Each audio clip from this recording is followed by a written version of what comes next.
All right, well, welcome to Co-Design Classroom. And so these little films, we look at one element that we've taken from the co-design literature.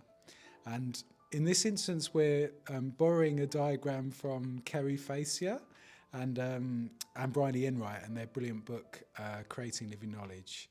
And so this is about impact and legacy.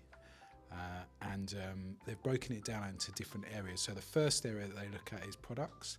And I think products is a natural thing. So we're thinking about, I mean, they list here leaflets, films, things like that. And I think for co-design and for work with community, this feels like a natural place and perhaps a natural place to begin for organisations and institutions. But it really needs to be real and integrated and to flow through the work in a meaningful way, and it not just to stay there. It shouldn't just stay there in the products. It should be about more than that. It should be about the people, I think. Yeah, Carmen. I think the main component is the people. Without people, nothing will be possible. All these things will be meaningless. So people in the co-design is so important. It's essential. Everything surrounded with people with lived experience, different experience, like citizens, professionals come together. So this is the main ingredient to make this work. And then the next thing is the connections. Without the connections, it's not working, isn't it? So these things are linked together. So it's really important.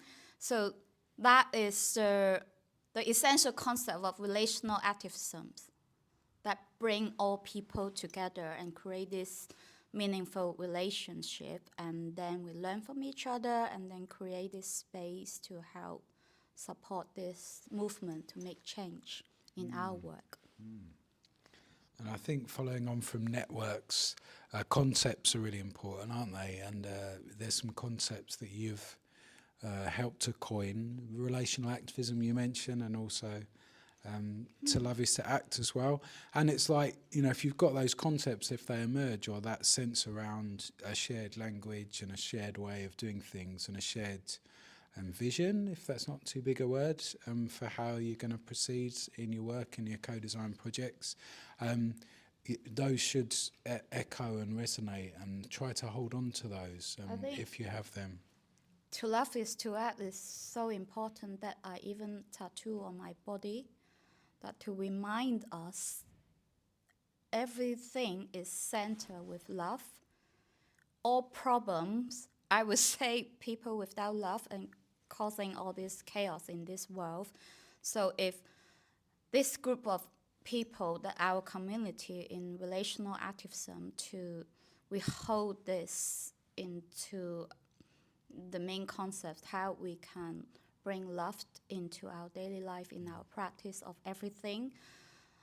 This is where we start this movement, and how we can change the world slowly from each individual. Is a collective responsibility. Yeah.